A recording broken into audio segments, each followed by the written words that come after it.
Hi friends, అందరికీ నమస్కారం. అంజలి కథలకి స్వాగతం. ఈరోజు చందమామ కథ పేరు జయసింహుడి కథ. రచించిన వారు ఎన్ కమలాదేవి గారు. విజయపురిని పరిపాలించే శ్యామసింహుడికి ఒకగానొక వారసుడు జయసింహుడు. విశాలమైన తన రాజ్యాన్ని, చుట్టుపక్కల గల చిన్న చిన్న రాజ్యాలని కూడా తన ఆధీనంలోకి తెచ్చుకొని విజయపురిని మరింత విశాలమైనదిగా మలిచాడు శ్యామసింహుడు. శస్త్రాస్త్ర విద్యలను, రాజనీతిని సమగ్రంగా నేర్చుకున్న తన కొడుకు జయసింహుడు తనంతటి వాడు కావాలని ఆయన కోరిక. కానీ యువరాజు జయసింహుడు మాత్రము ఎప్పుడూ ఏదో ఆలోచిస్తూ, బొమ్మలు చిత్రిస్తూ తన రాజభవనం లోపలే ఎక్కువ కాలం గడపసాగాడు. అతన్ని ఉల్లాసవంతంగా ఉంచడం కోసము శ్యామసింహుడు అద్భుతమైన నాట్యకత్తలతో నయనానందకరమై నృత్య కార్యక్రమాలు, సంగీత విద్వాంసులను రావించి అద్భుతమైన సంగీత సభలను ఏర్పాటు చేయించాడు. ఎన్ని చేసినా జయసింహుడి ప్రవర్తనలో ఏమాత్రం మార్పు రాలేదు.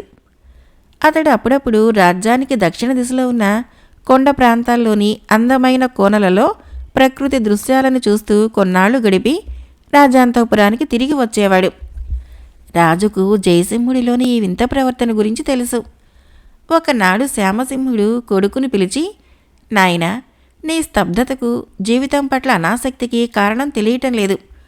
ఉప్పొంగే సముద్రంలో వివ్వెత్తున లేచే అలల్లాంటి ఈ వయసులో నువ్వింత మందకొడిగా, దేని పట్ల ఏమాత్రం ఇష్టం కనపరచకుండా పరధ్యానంగా ఉంటున్నావు. కారణం ఏమిటి అని ప్రశ్నించాడు. అందుకు జయసింహుడు, నాన్నగారు, ప్రత్యేకమైన కారణం ఏమీ లేదు. నాకు ఈ అంతఃపుర ఆడంబరాల మీద, విలాస జీవితం పట్ల విసుగెత్తిపోయింది. ఏదో కొత్తదనాన్ని నా మనసు కోరుకుంటున్నది. నేను కొన్నాళ్ల పాటు రాజభవనానికి దూరంగా ఉండి దేశాటన చేసి వస్తాను. దయచేసి అనుమతించండి అని కోరాడు. దానికి శ్యామసింహుడి వెంటనే జవాబివ్వకుండా కొంతసేపు ఆలోచించి, నాయనా, నువ్వు విజయపురికి కాబోయే రాజువు. నా మాట విను. ఈ చిత్రపటాలను చూసి ఏదో ఒక కన్యను ఎన్నుకొని వివాహం చేసుకో. వైవాహిక జీవితము నీలో ఉత్సాహాన్ని, రాజ్య వ్యవహారాల పట్ల ఆసక్తిని తప్పకుండా కలిగిస్తుంది. ఇది నా నమ్మకం. నీకు నా ఆజ్ఞ కూడా అన్నాడు. తర్వాత శ్యామసింహుడు కొడుకు వెంట రాగా దేశ దేశాల రాకుమార్తెల చిత్రపటాలను భద్రపరిచిన కళామందిరంలోకి దారి తీశాడు. అక్కడ సౌందర్యంలో ఒకరిని మించిన మరొకరు గల నిలువెత్తు రాకుమార్తెల చిత్రపటాలున్నాయి. కానీ జయసింహుడు ఆ చిత్రపటాల్లోని రాకుమార్తెల్లో ఎవరికేసి ఆసక్తిగా చూడలేదు. ఇది పనికాదని రాజు శ్యామసింహుడు అందాల రాశి అయిన సాకేతపురి రాకుమార్తెను జయసింహుడికి కాబోయే భార్యగా నిర్ణయించాడు. అతి కొద్ది కాలంలోనే జయసింహుడి వివాహం జరిగిపోయింది. అయితే అదే రోజు రాత్రి కొత్త పెళ్లి కూతురు భర్త కోసం ఎదురుచూస్తుంటే అతడు మాయమైపోయాడు. ఈ అవాంతరము అతడి భార్య మరుద్వతీదేవిని దుఃఖసాగరంలో ముంచింది. ఆమె కేవలము జయసింహుడి చిత్రపటాన్ని మాత్రమే చూసింది. కోర మీసాలతో పోత పోసిన కాంచన విగ్రహంలా వీరత్వం మూర్తిభవించినట్లు ఉన్న జయసింహుడి పట్ల ఆమె ఆకర్షితురాలైంది.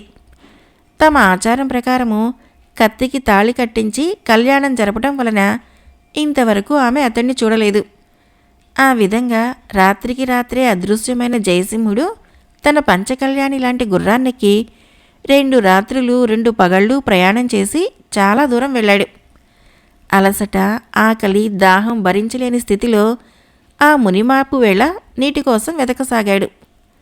అడవిలో చెట్టు చేమలు కాస్త పలుచుగా ఉన్న చోట అతడికి ఒక అందమైన కోనేరు కనిపించింది. జయసింహుడు గుర్రం దిగి కోనేటికి పోబోతూ చప్పున ఆగిపోయాడు. స్వచ్ఛమైన కోనేటి నీటిలో కలువ పువ్వులా తేలియాడుతూ ఉన్న ఒక అద్భుత సౌందర్యవతి. ఆ యువతిని చూసిన జయసింహుడు ఒక్క క్షణం సేపు తనను తాను మర్చిపోయాడు. కొద్దిసేపటికి ఒడ్డుకు చేరిన ఆ యువతి అతన్ని చూసి గట్టిగా అరవబోయింది. అయితే జయసింహుడు ఆమెకు తన నుంచి ఎలాంటి హాని కలగదన్నట్లుగా సైగ చేశాడు.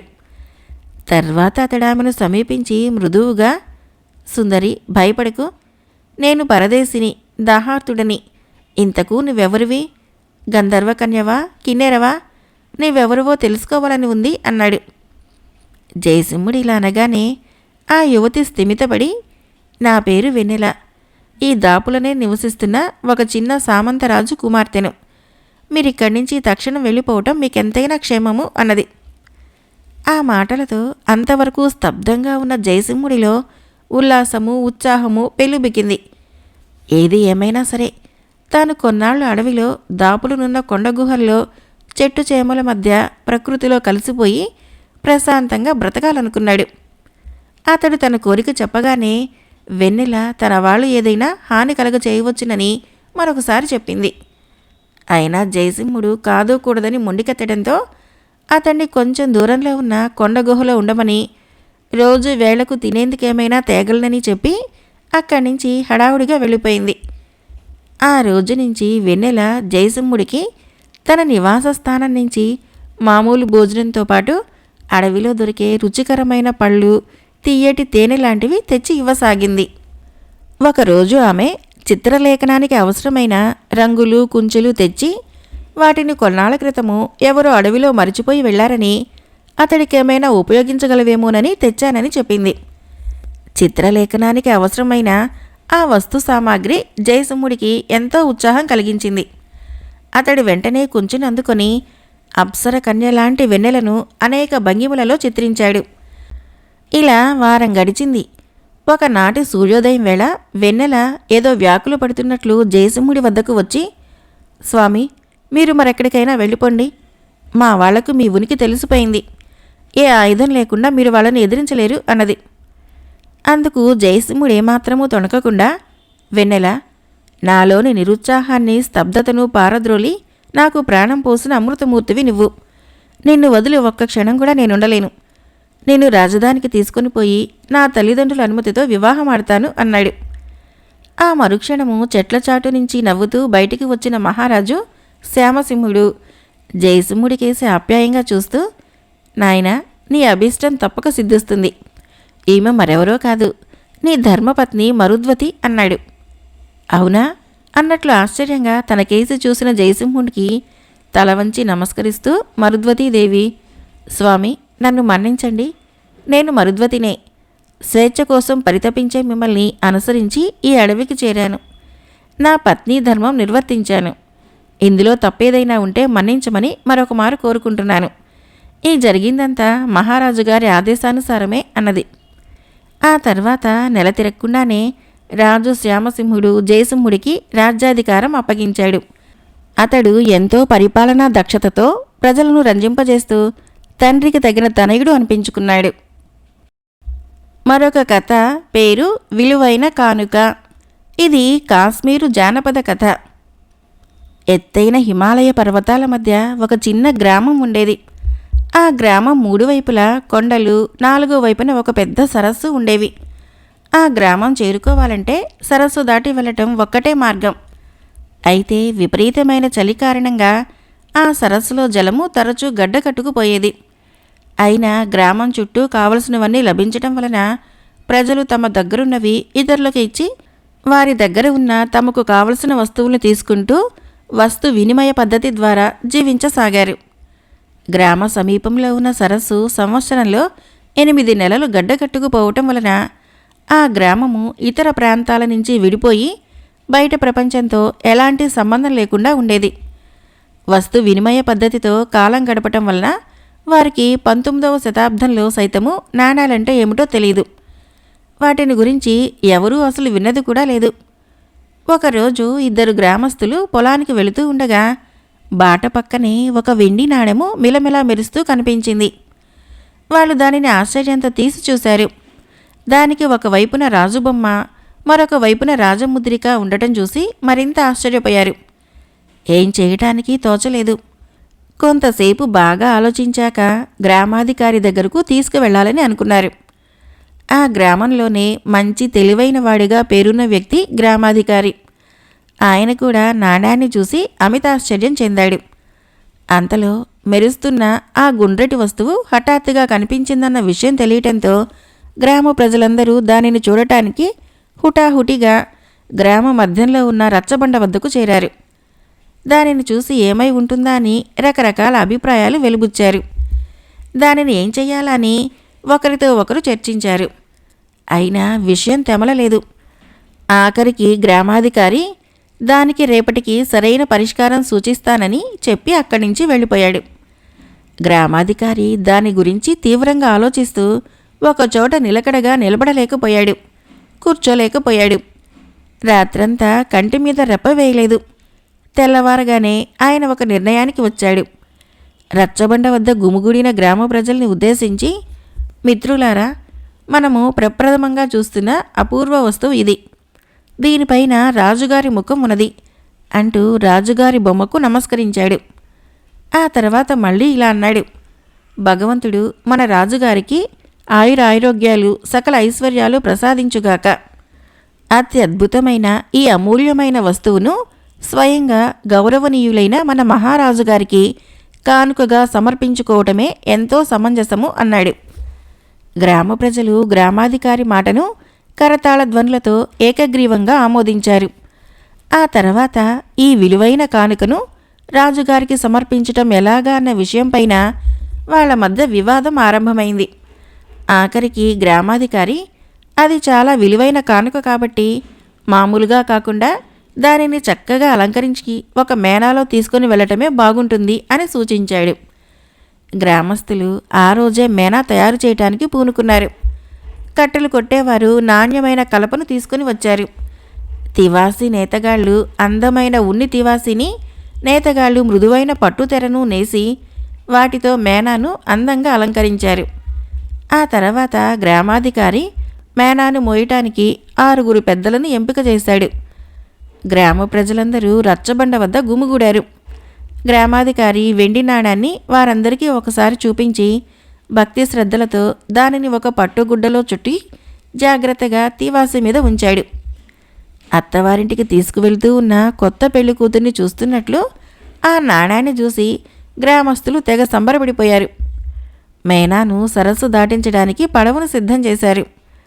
రాజుని కీర్తిస్తూ స్త్రీలు పాటలు పాడుతూ ఉండగా మేనాను మూసుకుని పోయి పడవలో ఉంచారు.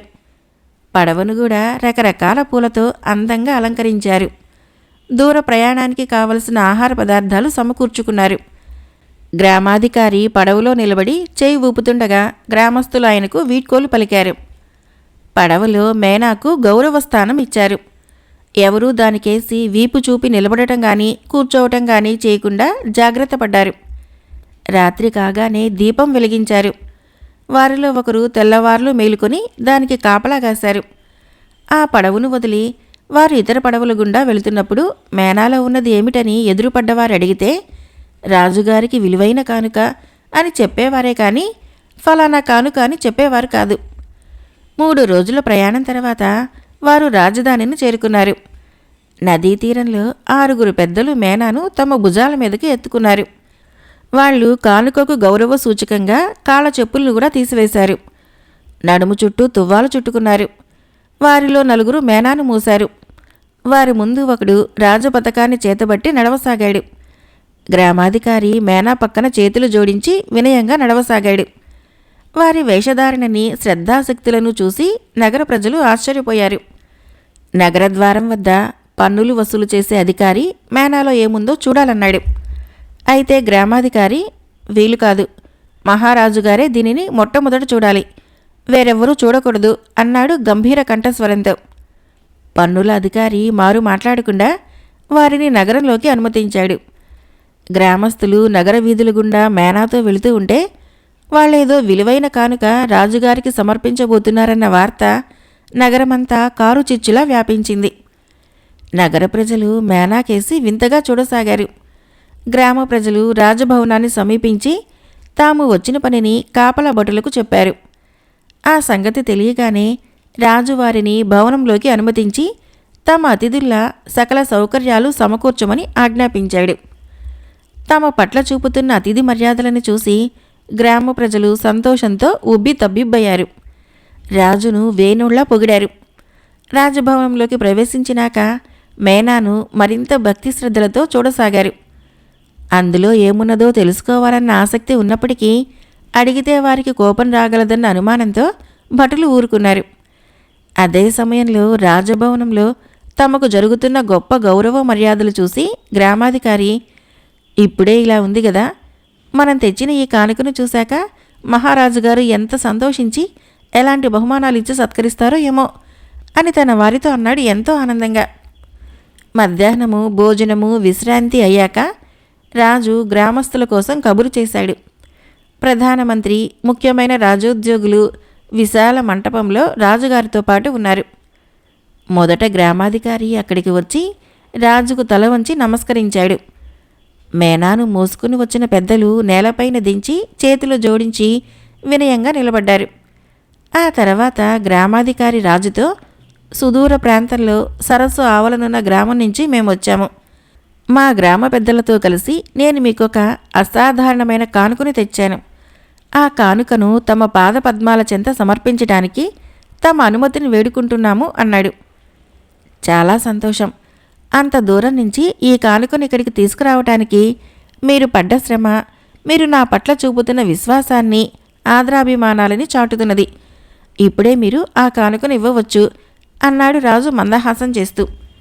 గ్రామాధికారి మేనా తెరను తొలగించి చేయి లోపలికి పెట్టాడు. విస్మయంతో ఆయన ముఖము రంగులు మారసాగింది. మేనా 4 వైపులా ఉన్న తెరలను తొలగించి మేనా లోపల ఆదరాబాదరా వెతికాడు. పెద్దలను పిలిచి వాళ్ళ చెవులో ఏదో గుసగుసలాడాడు. పెద్దలు కూడా మేనా చుట్టూ చేరి వెతకసాగారు. కానీ ఏదీ దొరకలేదు. విలువైన కానుకను కనుగొనలేకపోయారు. ప్రధానమంత్రి ఓర్పు నశించి, ఎంతసేపని వెతుకుతారు? మహారాజు గారికి అవతల చాలా పనులున్నాయి అని హెచ్చరించాడు. గ్రామస్తులు ఏమీ తోచక దిక్కులు చూడసాగారు. వాళ్ళు మేనాని మోసుకు వచ్చే సంబరంలో అందులోని విలువైన కానుక ఎక్కడ పడిపోయిందో కూడా గమనించలేదు. రాజుని ఇంతగా అవమానించినందుకు వారిని కఠినంగా శిక్షించాలని ప్రధానమంత్రి వారిని జైల్లో పెట్టడానికి రాజుగారి అనుమతి కోరాడు. అల్పులమైన మేము మహాప్రభువులైన తమరిని అవమానించడమా? క్షమించండి ప్రభో, అసలు ఏం జరిగిందో చెప్పడానికి నన్ను అనుమతించండి అని ప్రాధేయపడ్డాడు గ్రామాధికారి. వాళ్ళు ఒట్టి అమాయకులని, నిజంగానే కానుక ఇవ్వటానికి వచ్చారు తప్ప తనను అవమానించడానికి రాలేదని రాజు గ్రహించాడు. అయితే వాళ్ళ అమాయకత్వాన్ని పరీక్షించాలని రాజు నిర్ణయించాడు.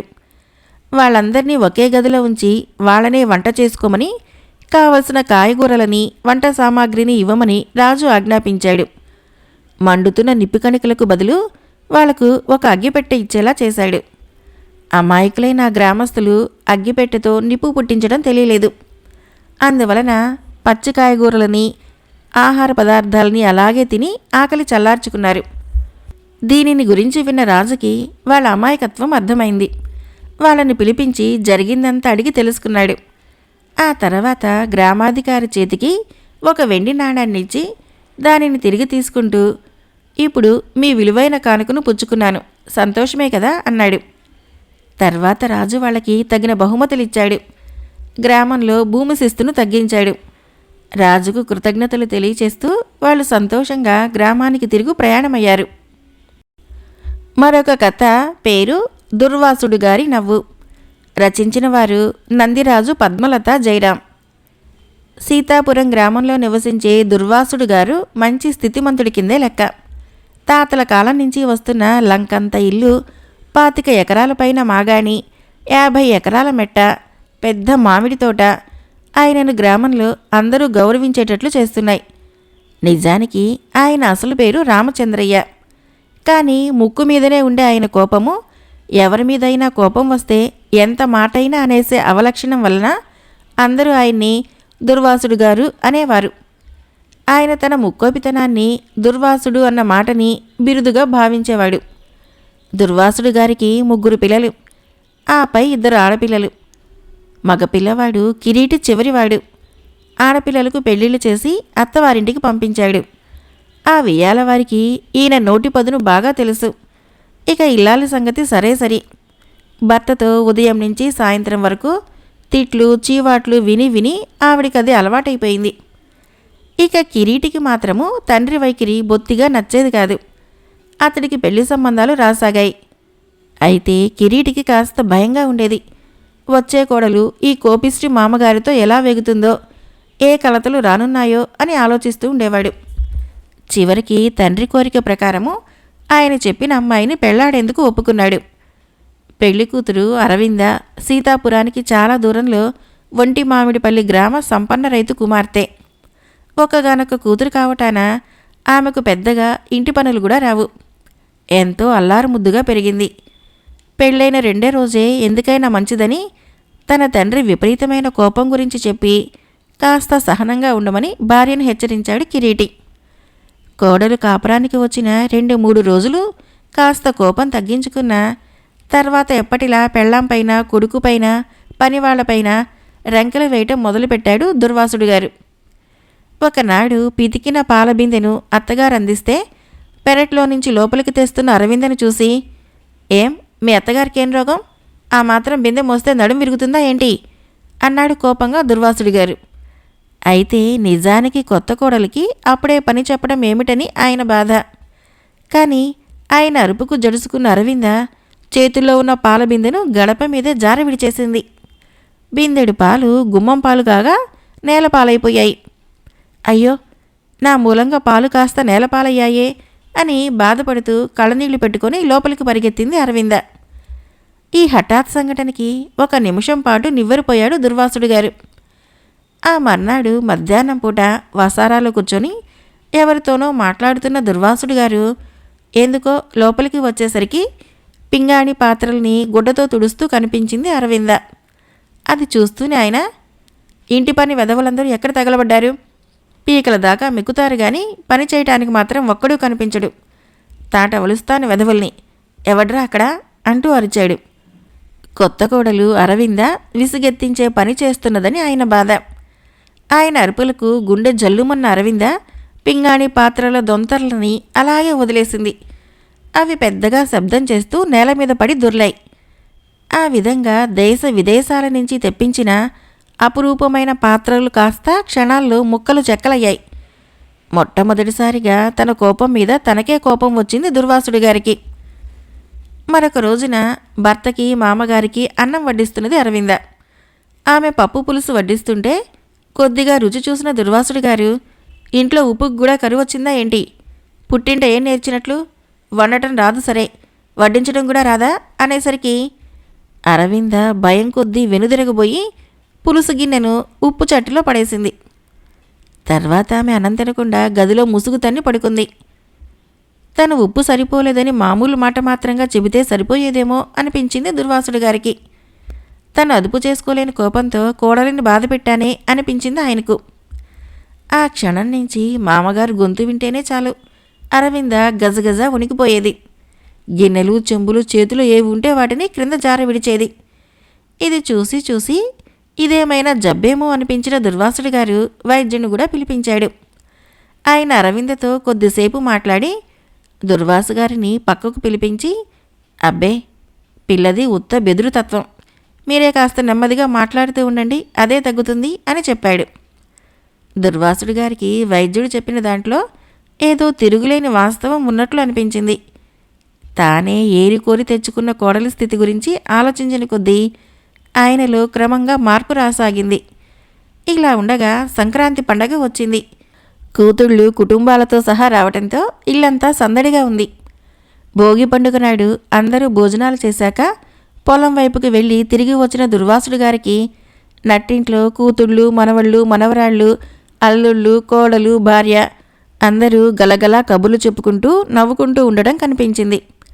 అయితే ఆయన ఇంట్లోకి అడుగుపెట్టగానే ఎవరికి వారు మాటా పలుకు లేకుండా ఉండిపోయారు.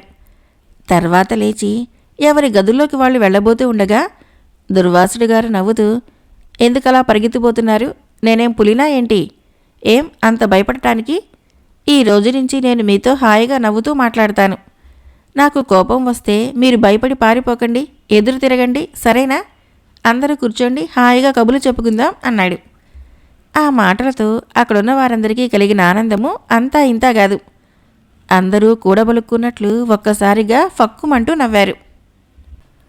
కథ అయిపోయింది. ఫ్రెండ్స్, నా కథలు నచ్చినట్లయితే మన ఛానల్ని తప్పకుండా సబ్స్క్రైబ్ చేయండి, లైక్ చేయండి, షేర్ చేయండి, కామెంట్ చేయండి. Thank you.